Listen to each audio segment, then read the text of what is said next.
পাশে একটা বক্তার নাম নেব, রাগ করবেন না, কারণ উনি নাম নিয়েই মিজান রহমান আজহারীর বিরুদ্ধে কাফের পর্যন্ত ফতোয়া দিয়েছে না? শেখ আব্দুর রাজ্জাক বিন ইউসুফকে কাফের ফতোয়া দিয়েছে। তিনি যদি গোটা বাংলাদেশের উলামা সমাজকে কাফের বলে দিতে পারে, তো তার নাম নিয়ে একটু দুটো কথা বললে রাগ করবেন নাকি আপনারা? ওনাকে আমি নাম দিয়েছিলাম যে নাইট বয়। কেন জানেন? রাত্রিবেলাতে কালো চশমা পরে। আরে ভাই, সানগ্লাস পরতে দিনের বেলা, ও রাত্রিবেলাতে পরে। নাম কি বলেন তো? ওই দেখেন দেখেন বলে দিয়েছে, আমি কিন্তু বলিনি ভাই। উনি একটা আলোচনাতে বলছে যে তুমি জানো যে আমরা এমন ইমামকে মানি যে ইমাম টানা এশাতে অজু করে মসজিদে ঢুকতো আর ফজর পর্যন্ত অজু টিকিয়ে রাখতো, মাঝখানে অজু ভাঙতো না, এক অজুতে টানা এশা টু ফজরের নামাজ পড়েছে। এমন ইমাম টানা 50 বছর তিনি একদম সিয়াম রোজা পালন করেছে। তিনি জীবনে 100 বার হজ করেছে, 22,000 বার কোরআন মাজিদকে খতম দিয়েছে। আমি তখন ভাবলাম যে উনি বললেন যে 100 বার হজ করেছে। কি করেছে ভাইজান? 100 বার হজ করেছে। তো যার ব্যাপারে বলেছেন তিনি নাম হচ্ছে ইমাম আবু হানিফা রাহিমাহুল্লাহ। আহলে হাদিস তাকে সম্মান করে ভালোবাসে। ইমাম আবু হানিফার সঙ্গে যারা শত্রুতা করে আমরা তাদের সঙ্গে শত্রুতা ঘোষণা করি, যারা তাকে ভালোবাসে আমরা তাকে ভালোবাসি। ইমাম আজম আবু হানিফা রাহিমাহুল্লাহ, ইমাম শাফি রাহিমাহুল্লাহ, ইমাম মালিক, ইমাম আহমদ, একে ভালোবাসা মুমিনদের একটা ইমানি আলামত। কি আলামত? কথা বলেন, ইমানি আলামত। তার ব্যাপারে বাড়াবাড়ি করতে গিয়ে বলছে যে 100 বার সে হজ করেছে। অথচ ইমাম আবু হানিফা জন্মগ্রহণ করেছেন 80 হিজরি, মৃত্যুবরণ করেছে 150 হিজরি, বেঁচেছে কত বছর? 70 বছর। তো চাচা, হজ কি বছরে 2 বার হয়? হায়াত পেলে 70 বার, হজ করলে 100 বার, ব্যাপার তো মিলে না। ব্যাপার মিলছে? কথা বলেন। আবার বলছে এর সাথে অজু করে ঢুকেছে, ফজর পর্যন্ত নামাজ পড়েছে, অজু ভাঙে নাই। 1 দিন 2 দিন 10 দিন 1 বছর 10 বছর 20 বছর নয়, টানা 40 বছর। 4 থেকে নেই ব্যাপার, 40 বছর এসব তো ফজর। আমার সাদা মনে সাদা প্রশ্ন, ভাই 40 বছর ধরে এই নিজ দিয়ে ফুসফাস কিছু হয়নি? আচ্ছা বুঝলাম আল্লাহর ওলিদের ব্যাপার, আমরা এমন জল ব্যবহার না করি, তার অনেক সম্মানিত ব্যাপার। সেই সময় তো হয়তো খাবারের মধ্যে এত ভেজাল ছিল না, এত ফরমালিন ছিল না, তাই ফুসফাস হতো না। কিন্তু প্রস্রাব পায়খানার তো দরকার আছে, দরকার আছে না নাই? আচ্ছা তাও বাদ দিলাম, পিসাবদের হয়তো লাগে না। এখন স্ত্রী আছে তো, 40 বছর স্ত্রী, স্ত্রীর হক কিভাবে রক্ষা করতে হবে? 40 বছর যদি এসা টু ফজর কোন সময় আর আছে? এখন বলতো হুজুর শুধু রাতে কি স্ত্রীর কাছে হক আদায় করতে হবে, দিন তো পড়ে আছে। কিন্তু যে এনাতুল আব্বাস হিসেবে বলে দিয়েছে যে টানা 50 বছর দিনের বেলা রোজা রেখেছে, তো ফজর তো আবার মাগরিব শেষ, ঘিরে গেল না? তো এখন হক রক্ষা করলো কোথায়? কোথায় হক রক্ষা করলো? আমার প্রশ্ন এগুলোই তোই নয়, আমার সাদা মনে একদম সাদা প্রশ্ন। চাচা বলেন তো, এই কেউ যদি অজু করেছে, অজু করার পরে ঘুমিয়ে গেছে, অজু আছে না গেছে? অজু ভেঙে যাবে না? সমস্ত উম্মতের ঐক্যমতে অজু করার পরে কেউ যদি ঘুমিয়ে যায়, অজু থাকে না, অজু ভেঙে যায়, তাই তো? আচ্ছা চাচা, তাহাজ্জুদের নামাজ কাকে বলে? মুমিনাল লাইলি ফাতাহাজ্জাদ বিহি, সূরা বনী ইসরাঈল আয়াত নাম্বার ৭৯। আল্লাহ বলছেন নবীর উপরে এই তাহাজ্জুদ নামাজকে তিনি বাধ্যতামূলক করে দিয়েছেন। তাহাজ্জুদ কাকে বলে? সবাই একমত, তাহাজ্জুদ বলে ওই নামাজকে যে নামাজ ঘুম থেকে উঠে পড়া হয়। কি করা হয়? তাহাজ্জুদের জন্য কি শর্ত? আরো জোরে, কি শর্ত? ঘুম থেকে ওঠাটা শর্ত। ফতোয়া শামিতে কিয়ামুল লাইলের অধ্যায়ে প্রথমে মাসালা আলোচনা করেছে যে তাহাজ্জুদের জন্য পূর্বে ঘুম থেকে উঠে তারপরে 2 রাকাত করে নামাজ পড়তে হবে, এটাকে তাহাজ্জুদ বলে। কিন্তু কেউ যদি রাত্রিতে না ঘুমায়, সারা রাত যদি জেগে থাকে আর যদি নামাজ পড়ে, ওটা তাহাজ্জুদ নয়, ওটা নফল নামাজ হবে। কি নামাজ হবে? নফল নামাজ। তার মানে আমরা শিখলাম তাহাজ্জুদের জন্য ঘুম থেকে ওঠা শর্ত। যদি আহলে ইসলাম এই শর্ত লাগায় না, তারা এই শর্ত লাগিয়েছে। এখন আমার এবার প্রশ্নটা আপনি শোনেন, একটু বুঝেন তো। আচ্ছা, তাহাজ্জুদের জন্য কি শর্ত বললাম? ঘুম শর্ত। ঘুমালে কি থাকে না? তাহলে ইমাম আবু হানিফা রাহিমাহুল্লাহ যদি রাত্রিবেলাতে যদি তাহাজ্জুদ পড়ে, তাকে ঘুমাতে হয়েছে কি হয় নাই? যদি ঘুমায় কি থাকবে না? তাহলে বলছে যে না 40 বছর নাকি একজিতে ঈশা টু ফজর করে ফেলেছে।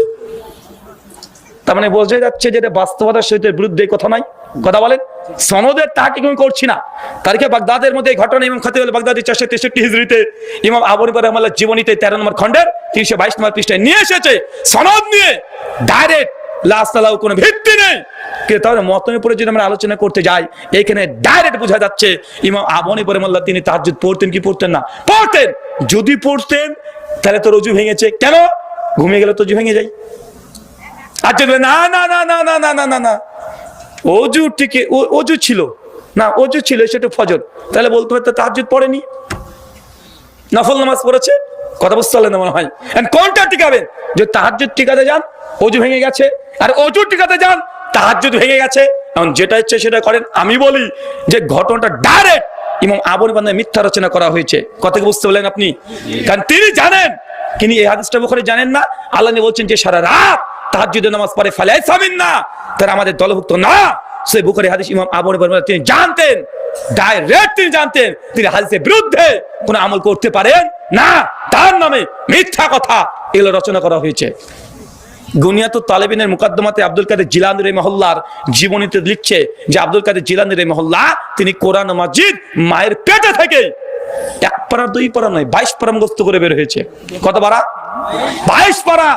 আশ্চর্য, পেটের মধ্যে থেকে 22 পারা শেষ মুখস্থ করে ফেলেছে। সূরা নাহলের 78 নম্বর আয়াত খুলে দেখেন, আল্লাহ বলছে মানুষকে আমি মানুষের পেট থেকে বের করি, একদম কিছু জানে না। এই মতো কোরআন মানবো না কারামত মানবো? এখন বলেন কোনটা মানবো? কোরআন এক কথা বলে, সমাজ চলছে আর এক রকমের। নবীর জায়গাতে বড় বড় পীর বুজুর্গকে বসিয়ে দিয়েছি। আমরা এই জন্য বলেছি বর্তমান প্রেক্ষাপটে মুসলমানরা নবী সুন্নাত নামে নবী সুন্নাত মানছে না। সমাজের প্রচলিত রীতি প্রচলিত মানে যতগুলো মতবাদ আছে আমরা সেগুলো পেছনে ছুটছি না। চাচা এই হাদিসের দিকে আবার আসেন। সারা রাতে তাহাজ্জুদ নামাজ পড়া নাজায়েজ নয়, কিন্তু আপনি যদি প্রত্যেক দিন পড়েন তাহলে এইটাকে বলা হয় হাদিসের ভাষায় বেদাত। এটা গুনাহ হবে। ব্যতিক্রমে 1 দিন 2 দিন পড়েছেন সমস্যা নেই। আরেকটু আপনাকে উসুল বুঝিয়ে দিই। আল্লাহ নবী সবুজ পোশাক পরেছেন, সবুজ টুপি পরেছেন। হাদিস বুখারী মুসলিম আবু দাউদ থেকে প্রমাণিত। কিতাবুল লিবাসে আছে। কিন্তু কোন পীর যদি কোন আলেম যদি বলে আজ থেকে আমরা সবুজ পোশাকটাই পরবো, বাকি সব পোশাক বর্জন করে দেব, জানেন সবুজ পোশাক পরা কি জায়েজ কি না জায়েজ? জায়েজ। সুন্নাত কি সুন্নাত নাই? নবীও পড়েছেন আলহামদুলিল্লাহ। কিন্তু কেউ যদি বলে শুধু এটাই পরবো আর অন্য কোনো পোশাক পরবো না, এটা কি হলো? এটা কি হলো? এটা বাড়াবাড়ি হয়েছে কি হয়নি? মানে যে আমলটার যতটুকু গুরুত্ব, যেটা সুন্নাত ছেড়ে সুন্নাতে গুরুত্ব দিতে হবে, যেটা ফরজ ছেড়ে ফরজে গুরুত্ব দিতে হবে। মুস্তাহাব জিনিসকে যদি বাড়িয়ে আপনি ফরজ বানিয়ে দেন, এটা তখন হয়ে যায় কি? কথা বলে বেদাত। ঠিক তাহাজ্জুদ নামাজ রাত্রিবেলাতেই পড়তে হয়। এবং তাহাজ্জুদ নামাজ রাত্রিতে পড়বেন এটাই ভালো। তাহাজ্জুদ পড়ে ঘুমাতে হয়। সহিহ বুখারীর 1260-61 নম্বর হাদিস, আমাদের আয়েশা রাদিয়াল্লাহু আনহা তিনি বলছেন যে আল্লাহর নবী আলাইহিস সালাম তিনি রাতে তাহাজ্জুদ পড়ে যখন মসজিদ থেকে বেলাল আযান দিতেন, আযানের শুনেই সঙ্গে সঙ্গে তিনি 2 রাকাত সুন্নাত নামাজ পড়তেন। তারপরে ডান কাঁধ হয়ে তিনি শুয়ে পড়তেন। সহিহ বুখারী 1260-61 নম্বর হাদিস। নবী সুন্নাত পড়ার পরে কি করতেন? কথা বলেন। তিনি ডান কাঁধ হয়ে শুতেন। অথবা আমাদের আয়েশা বলছেন, অথবা যদি আমি জেগে থাকতাম বা আমাকে জাগিয়ে দিলে আল্লাহ নবী আমার সঙ্গে গল্প করতেন। তাহলে নবী সুন্নাত দুটো রাত্রিবেলাতে ফজরের আজান পড়বে, বাড়িতে সুন্নাত পড়তে হবে। চাচা কোথায় পড়তে হবে? আরে জোরে কোথায়? মসজিদে পড়বেন না। কি বললাম? কথা বলেন। মসজিদ না জায়েজ নাই, জায়েজ। উত্তম কোনটা? কোনটা উত্তম? বাড়িতে। বাড়িতে নবী 2 রাকাত সুন্নাত নামাজ পড়ে ডান হাতকে কাঁধে তিনি শুতেন, অথবা নিজের স্ত্রীর সঙ্গে গল্প করতেন। এটা নবীর আমল। কিন্তু আমরা এখন মসজিদে নিয়ে চলে গেছে কি যাই নাই? সুন্নাত নামাজ সব মসজিদে। মানে মসজিদে একদম আলাদা স্পেশাল টুপিও পাওয়া যায়, মানে সবুজ খাঁচা দেওয়া। আচ্ছা না, কথা বলেন। মানে আপনার বাড়িতে যাওয়ার দরকার নেই এমন একটা ভাব। অথচ ওই একই নামাজ যে বাড়িতে আপনি নফল যদি পড়েন, সুন্নাত নামাজ যদি বাড়িতে পড়েন, ডবল নাকি আছে না নাই? প্রত্যেক ধাপে ধাপে মসজিদে এগিয়ে যাবেন নাকি আছে না নাই?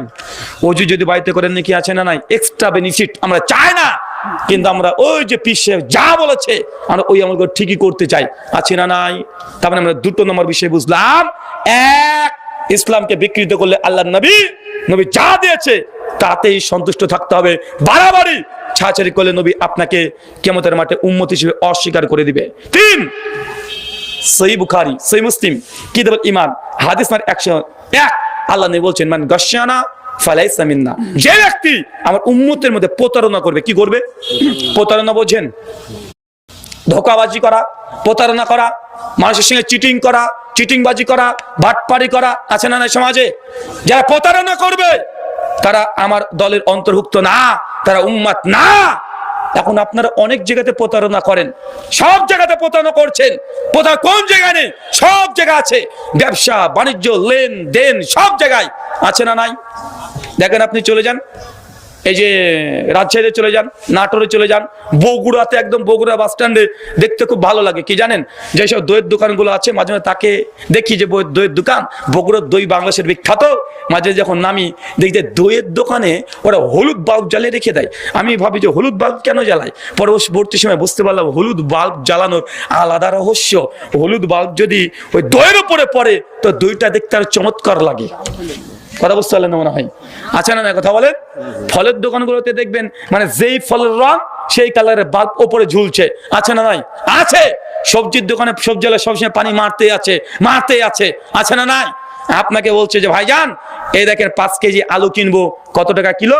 ও বলছে দোকানদার যে 30 টাকা কিলো। আপনি বলছেন ভাই 25 টাকা নেন। বলছে আল্লাহর কসম ভাই আমি 25 টাকা দিয়ে কিনেছি। আচ্ছা যান, আপনি 2 টাকা লাভ দিয়ে 27 টাকা দিয়ে দেন।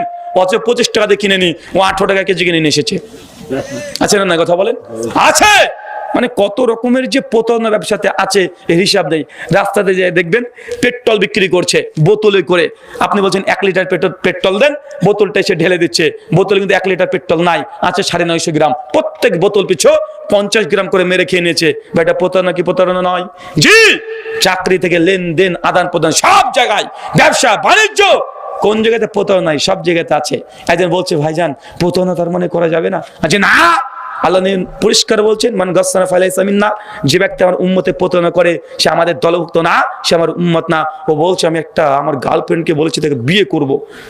এখন কিন্তু আমার নিয়ত কিন্তু আছে যে বিয়ে করব না। এখন বলেন তো এটা প্রতারণা হবে কি হবে না? দেখেছেন কত বড় বদমাস।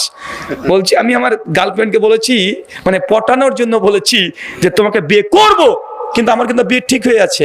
এই যে আমি এখন যে প্রতারণা হচ্ছে, তো এখন আমার কি হবে? আমি তাকে বলেছিলাম ভাইজান যত পারো সবচেয়ে বেশি বেশি প্রতারণা করবে গার্লফ্রেন্ডের সঙ্গে। কথা বুঝতে পারলেন না?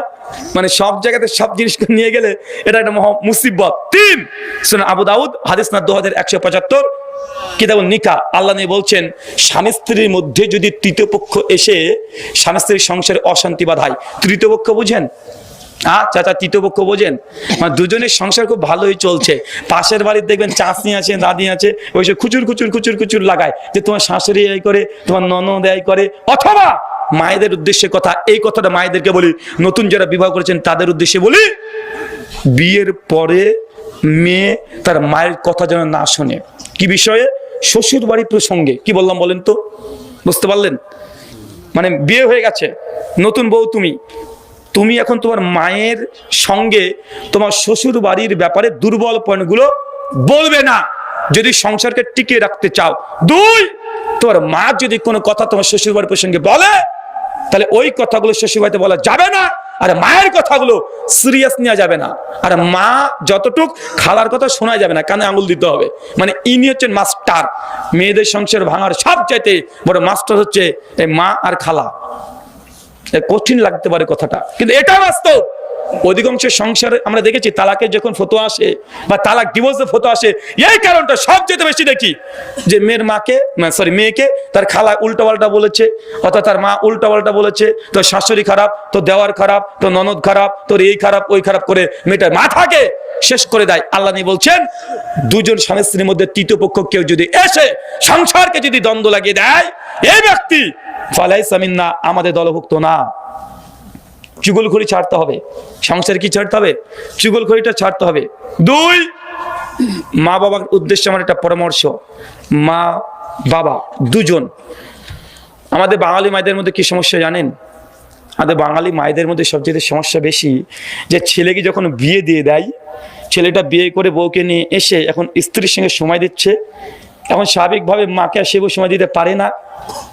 এখন মা ভাবছে যে আমার ছেলেটা পর হয়ে গেছে, আমার ছেলেটাকে চুরি করে নিয়েছে, আমার ছেলেটা বউর দিকে চলে গেছে, আমার দিকে আর নাই।